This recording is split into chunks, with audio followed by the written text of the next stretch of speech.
걸렸다 하면 대규모로 번지는 이 요양시설이나 병원, 또 교회를 중심으로 한 집단 감염이 수그러들지 않고 있습니다. 취재기자 연결합니다. 오점권 기자.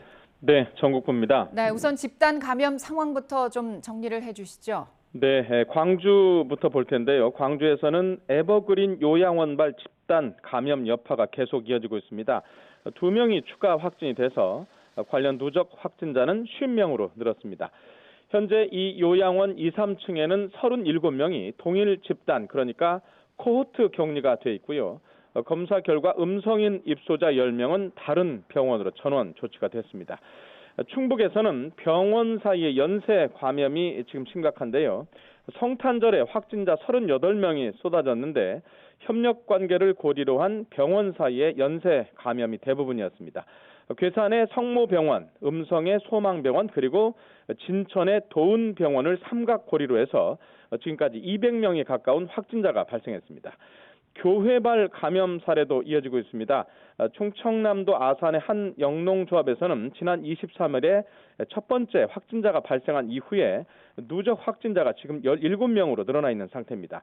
이들은 교회 목사와 신도들인데요. 공동 숙식 생활을 하면서 떡을 만들어서 납품하는 영농법인을 운영을 해온 것으로 파악이 되고 있습니다. 제주에서는 전날 25명이 확진이 됐었는데요. 이 가운데 절반가량이 아동복지센터 관련입니다. 학원 강사발 N차 감염에서 시작이 된 것으로 추정이 되는 홍익 아동센터 집단 감염인데요. 12명이 확진이 됐습니다.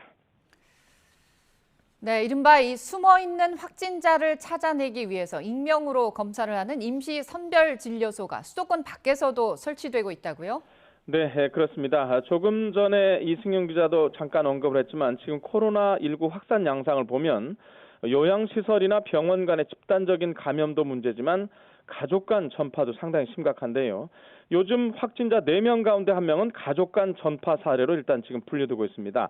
게다가 감염 경로를 알 수가 없는, 그러니까 이른바 깜깜이 감염이 전체 확진자 28%까지 늘어나 있는 상태입니다. 한마디로 이른바 누가 폭탄인지 모르는 불안한 상황이 더 심각해졌다는 뜻인데요.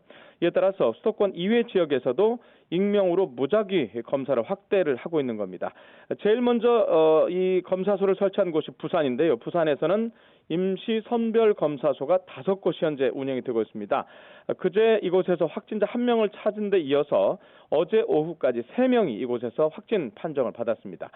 광주광역시도 오늘부터 임시 선별검사소를 운영합니다. 오늘 낮 1시부터 운영을 시작하는데요. 광주시청 광장에 설치될 예정입니다.